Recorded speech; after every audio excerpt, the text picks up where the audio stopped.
right, good afternoon, everyone. A few things at the top, and we'll get right to your questions. As the situation with the devastating California wildfires continues to evolve, Secretary Austin remains closely engaged and committed to supporting the response efforts. As part of our ongoing support to California, over 1,800 California National Guardsmen have been activated to assist with the firefighting efforts, including hand crews, rotary wing aircraft, and military police that are working in support of local law enforcement. Additionally, 8 C-130s equipped with the Modular Airborne Firefighting System, or MAFS, are currently on station at Channel Islands Air National Guard Station to support aerial firefighting efforts. Six MAFS missions were flown over the weekend, dropping over 16,000 gallons of fire suppressant, and additional MAFS missions are anticipated for today. Additional assets to include the 10 Navy helicopters with water delivery buckets and 500 active duty Marines from Camp Pendleton are ready to provide support if requested by the lead response agencies. The department remains committed to providing assistance and support to those affected by the wildfires and will continue to work closely with our federal, state, and local partners to respond to this disaster. As we enter the final days of the current administration, let me turn now to Secretary Austin's schedule this week.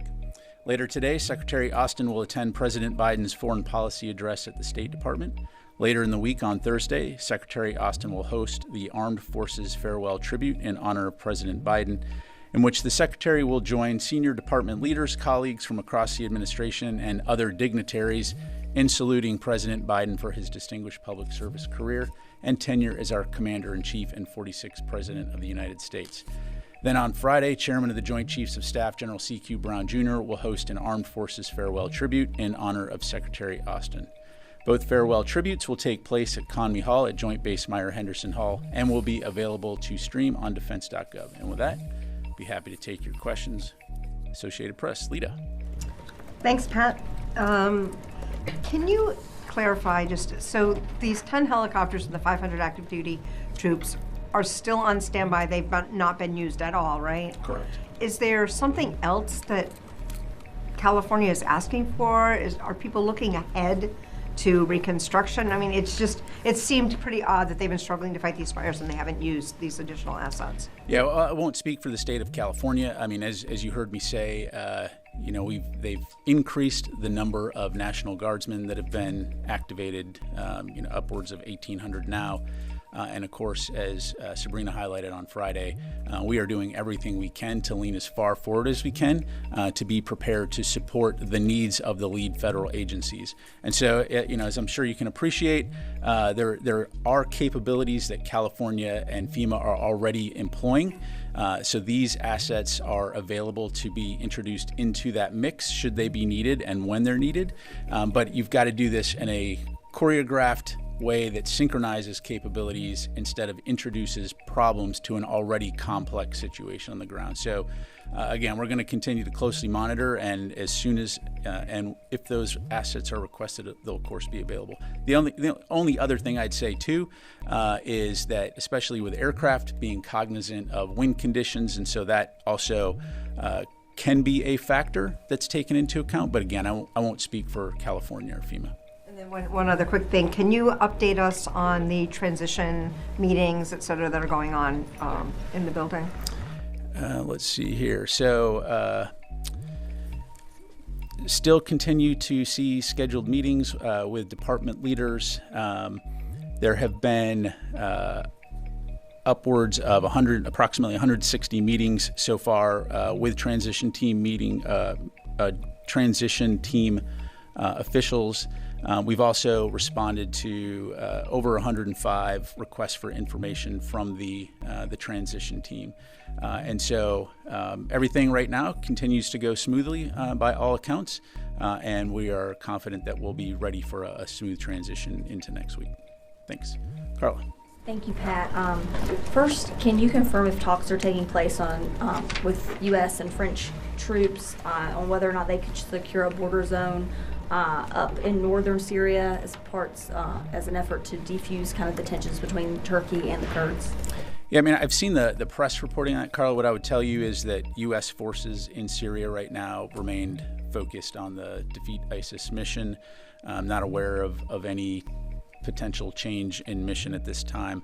Of course, as it relates to the SDF in Turkey, we continue to encourage de-escalation that will lead to a complete cessation of hostilities for all the reasons that we've talked about before. We don't want to see a resurgence of ISIS, and we don't want to see a situation in which the detainment facilities that are holding ISIS members are somehow impacted and enabling them to either escape or, again, resurge. Completely different topic. Could you give us an update on the Ukrainian battlefield? Does Putin indeed have the upper hand right now? Well, what we're seeing on the battlefield is that, especially in the east, Russia has made some incremental gains. Of course, it's very tough fighting, as well as in the Kursk region as well. But when you talk about the upper hand, of course, tactically, again, other than those incremental gains, what you're seeing strategically is that, again, Russia has not achieved any of its strategic objectives that it set for itself almost 3 years ago. And finally, since I didn't hear this at the top, have there been any additions to security for inauguration, or does everything that was announced last week, does that still stand? Yeah, I don't have any updates on that. I would refer you to the Joint Task Force that's managing that. You go to Idris. Just on Ukraine really quick, are there any more PDAs expected over the next week or are you pretty much done with PDAs? I don't have anything to announce from the podium. And then just more broadly, given that it's his last week in office, has the Secretary had time to reflect on sort of the past 4 years, and what does he believe his legacy is in this job that he's had for 4 years? Yeah, thanks, Idris. As you heard the Secretary talk about when he was out at the Reagan National Defense Forum, both this nation and the department have faced some major national security challenges over the last 4 years. You've had the coercion and the bullying from the People's Republic of China. You've seen Russia's invasion of Ukraine and malign activities from Iran, North Korea, and terrorist groups. But in those same remarks, you heard Secretary Austin also talk about the fact that this country and the international community have stood up to President Putin. We've stood up to North Korea and to Iran and to Hamas and Hezbollah. And so during his tenure, Secretary Austin has been guided by his 3 priorities of defending the nation, taking care of our people, and succeeding through teamwork. And employing those priorities as the North Star, as well as the National Defense Strategy, has really helped the department stay focused on the right things when it comes to addressing the challenges that we have faced. And as you've heard the Secretary say in his last several engagements, he could not be more proud of the service members and the DoD civilians who are protecting our nation every day. What's his biggest regret? I think the Secretary, again, feels that we have confronted many of the challenges that I just laid out, and that we have been able to make the country both safer and our alliances stronger. And I'll just leave it there. You go to Chris, and I'll come to you, Joseph. Thanks, Pat. A few questions regarding Ukraine. What is the current estimate of North Korean killed in action and wounded in action in Ukraine? And are there high-ranking officers among them? And relatedly, has the U.S. had access to the North Korean soldiers captured by the Ukrainians? On your latter question, I don't have anything on that, Chris. As you saw President Zelensky talk about, they have captured some North Korean soldiers. So I'll just leave it there. In terms of the casualty figures, I don't have a specific casualty number to provide you, other than we are aware that more than 1,000 casualties on the battlefield. To my knowledge, that does include a wide range of ranks, to include some senior officers, but I don't have any more specifics than that. Just a big picture question. Why wasn't the DoD able to spend all the PDA authorization for Ukraine? Well, again, these are authorities, and you're going to look at balancing readiness, replenishment, but these are authorities, not necessarily the funds, right? So that authority will get passed to the next administration, and it'll be their call on whether they will choose to expend or employ that authority to expend those funds. Thank you. Joseph. Thanks. One on Yemen, another on Iraq. Also, going forward, what's the Secretary going to recommend to the incoming administration in terms of the campaign to deter the Houthis? It's been about, I think, a year since the U.S. stood up this coalition to get the Houthis to stop these attacks. They haven't stopped the attacks. They're continuously attacking Israel as well. So, does he think the incoming administration should do more of the same that you guys were doing, do more, do less? What's his recommendation? Yeah, I won't get into any advice or conversations the Secretary may or may not have with the incoming administration. Clearly we've been focused on degrading and disrupting their capability. You highlight the fact that they have continued to conduct strikes, but I would also highlight the fact that their capability has been significantly diminished. And so U.S. forces will continue to work with the international community to address this challenge in the Red Sea and the broader region when it comes to freedom of navigation and protecting the safety of mariners that are transiting that area. Just one on Iraq. Can you confirm or provide any information on or any updates on conversations or requests made from the Iraqi side for U.S. troops to potentially stay longer than the previously agreed upon timeline? Yeah, thanks, Joseph. I don't have any updates. As you know, what was previously announced and that the timelines were announced, but I don't have any updates beyond that at this time. Go to Noah, and then I'll go to the phone. As I understand, the last package of $500 million to Ukraine that we're talking about here was done without money to replenish it. Can you talk about why this step was taken when it was resisted last year to preserve American readiness? Well, I won't get into specifics in terms of readiness levels other than to say, throughout this process, we're always looking at what capabilities we have, what we can provide, evaluating our own readiness, as well as looking at what the defense industrial base can provide when it comes to supporting Ukraine. Thanks. All right, let me go to the phone real quick. Tony Capaccio, Bloomberg. Hi, Pat. Can you hear me? Thanks. I have a Ukraine question. There's a running narrative among critics of the Biden administration's Ukraine policy that it waited too long to provide F-16s, anti-personnel munitions, and longer munitions such as ATACMS, plus allowing them to be fired more deeply into Russia. Now, I'm realizing this is largely a White House policy question, but from a strictly military standpoint, Pat, did a consensus emerge in the DoD kind of JS Joint Staff debates you sat in on that providing those weapons sooner could have possibly shifted the conflict in Ukraine's favor? Yeah, thanks, Tony. I think it's important to remember how we got here in the first place. And if you go back to February of 2022, President Putin's strategic objective was to eliminate Ukraine as a country, and that's still clearly his objective. But nearly 3 years later, the fact is that he has failed to achieve any of his strategic objectives. Ukraine is still a free country, and importantly, it is still a country. NATO is, of course, bigger now and stronger.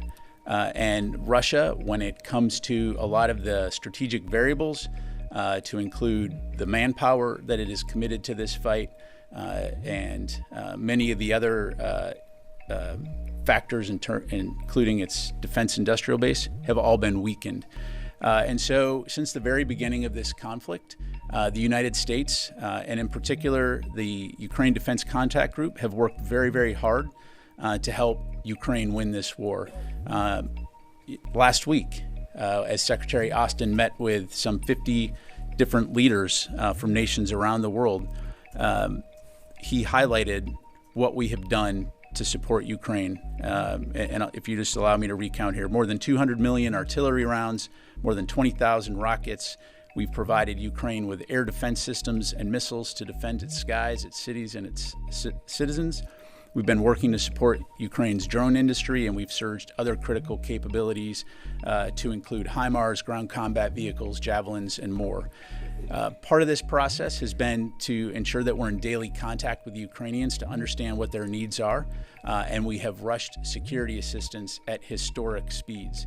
And as the battlefield has evolved, that support has evolved. And if you think about the kinds of capabilities that we're providing, and you mentioned F-16s, the high-tech nature of that capability and the sustainment and maintenance required makes it an imperative to ensure that we're not just paying lip service and providing that equipment and that capability, but also the training, support, and sustainment that goes with it so that they can actually use it on the battlefield. And so the last thing I'd say on this is Secretary Austin has said many times that There is no silver bullet. It's how you combine all these capabilities together in order to be effective on the battlefield. And I'll just conclude with saying again, Ukraine is still standing, they're still fighting, and Russia has not achieved the objective that it set out to accomplish 3 years ago. Thank you. Jennifer. General Ryder, I'd like to get your assessment of the new ODNI assessment of the Havana syndrome cases that was released Friday. Back in September, there were DoD members who were affected by what they believe was a Havana syndrome style attack. There have been whistleblowers from the DIA. Does the Secretary think that there needs to be more investigation into whether a foreign adversary is behind these attacks in light of the new evidence that 2 intelligence agencies have presented that a foreign adversary may have developed a weapon that could be responsible for this kind of injury? Yeah, Jennifer, I don't have anything specific to pass along other than I know that this is under close review and will continue to be so, but I don't have anything to provide from the podium here. Warren? 2 questions. First question, has there been a conversation between Defense Secretary Austin and Pete Hegseth, or are there any such plans for a conversation over the course of the next 7 days? No conversations to date, and I don't have anything to announce from here. And then a question on Lebanon. Israel carried out strikes yesterday in Lebanon, saying they had raised issues of Hezbollah violating the ceasefire agreement to the monitoring mechanism, but those were not addressed. Does the U.S. believe that first, were you aware of issues that Israel had raised with the ceasefire monitoring mechanism? And second, is it fully operational? Do you believe there are issues with the ceasefire monitoring? So what I would say, Oren, is that from our perspective, the ceasefire continues. I don't have anything, nor will I speak for Israel in terms of their operations. I do know that Major General Jeffers and the team that is implementing the mechanism, along with the State Department and other countries, are working hard to ensure that ceasefire holds. They're working hard to ensure that we understand what the Lebanese armed forces' needs are as they take over security and implement that ceasefire. And so I'm confident that they are staying in close communication with the Israelis as well as others in the region to do that work. And I'll just leave it there. Is it your understanding that it will continue, the ceasefire monitoring mechanism with General Jeffers will continue operating after January 20th? That's my understanding, correct. Jeannie. Thank you, General. I have a few questions on South and North Korea and Ukraine. Last weekend, the U.S. and South Korea nuclear consultative group meeting was held here. The next meeting will be held in South Korea, but it is still unclear. What can you say about the existence of the NCG in the incoming administration? I really can't speak for the incoming administration, Janie, so I have to refer you to them for any questions on that. Do you think that only the U.S. extended deterrence can prevent North Korea's nuclear provocation, or can United States consider the possibility of allowing tactical nuclear weapons in South Korea as another way to challenge to North Korean nuclear threat? Well, our policy hasn't changed when it comes to the denuclearization of the Korean Peninsula. Ukraine President Zelensky has proposed to North Koreans Kim Jong-un a prisoner exchange for captured North Korean soldiers and Ukrainian soldiers detained in Russia. What is the United States view on this? That's really a question for President Zelensky. So I'd refer you to him for any questions about potential prisoner exchanges. Yes, sir, and then I'll go back to the phone. Thank you, sir. Regarding the active duty assets currently on standby to potentially assist with the California wildfire situation, do you have a sense of how long DoD is willing to wait on standby, waiting for that potential call to come? And should the call never come, do you know who the authority would be to say, you know what, this probably ain't happening, time to fold it up, pack it in, and get back to our regular battle rhythm? Yeah, I think we're going to be ready as long as we need to be ready to support that. And U.S. Northern Command, working very closely with the interagency and FEMA, they're making that hour by hour, day by day determination in terms of what those requirements may be. So I don't want to speculate about what the future could look like, other than to say, again, we understand the significance and the devastation of these fires, and the Department of Defense is going to do everything we can to support all those who are battling these fires, to include having this capability available should it be requested. Let me go to the phone. Howard Altman. Hey, thanks, Pat. Couple questions on different subjects. One, what is the assessment, the U.S. assessment of the capability of the North Korean troops that are fighting in Kursk? Are they capable? Are they well equipped? And the other question is, how dangerous is the ongoing battle between Turkey and Turkish-backed forces in the SDF to the U.S. objectives of stopping and fighting ISIS? On your first question, Howard, I won't go into specific intelligence other than to say, all indications are that these are relatively well-disciplined, competent forces, the DPRK forces.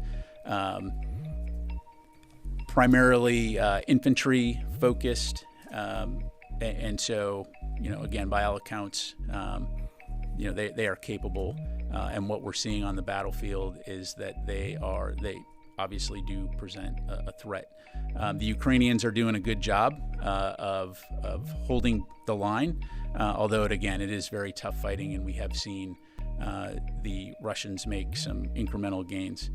As far as the SDF and Turkey or Turkish-backed forces in northern Syria, again, as I highlighted earlier, we do continue to see the ceasefire hold. We do want to see a de-escalation of hostilities, because what we don't want to see is a resurgence of ISIS or the conditions that could enable the resurgence of ISIS in Syria. Thank you. Come back to the room here. Yes, sir. I have a follow-up question about North Korea troops in Russia. It is reported that Russia reclaimed 40 to 50% of the Kursk region. So do you think that North Korea troops helpful for Russia to retake in such a place? Well, as evidenced by the fact that Russia was able to introduce 12,000 DPRK forces onto the battlefield, that's certainly a significant number. It certainly makes it much harder fighting for the Ukrainians. But again, as I highlighted, the Ukrainians are continuing to fight, and they're continuing to do everything they can to hold that line. Our focus here continues to be on working with the international community to ensure that Ukraine has what it needs in order to defend itself all along the forward line of battle. Do you have indication that North Korea sent more troops from North Korea? I don't have anything. I'm not aware of anything at this time. Obviously, something that we continue to monitor closely. So. Thanks, Joe. Just building on Idris's question earlier, is Secretary Austin satisfied with the manner in which Israel has... Just wait for the chimes. Sorry. Is Secretary Austin satisfied with the manner in which Israel has prosecuted its war in Gaza? I'm not going to make a values judgment up here. I think Secretary Austin recognizes the tough fight that Israel has been since Hamas conducted its attack on October 7th. We've been very clear in terms of our commitment, our ironclad commitment to support Israel's ability to defend itself. That's not going to change. Clearly, when it comes to prosecution of this campaign, he's also been very clear about the importance of protecting civilians on the battlefield, and that continues to remain his view. Thank you. Concerns about protecting civilians, is he satisfied? Again, I think I've been pretty clear. Okay.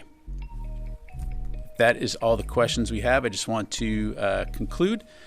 Before we do, I would like to just take a minute to flag that today is my last press briefing as the Pentagon Press Secretary.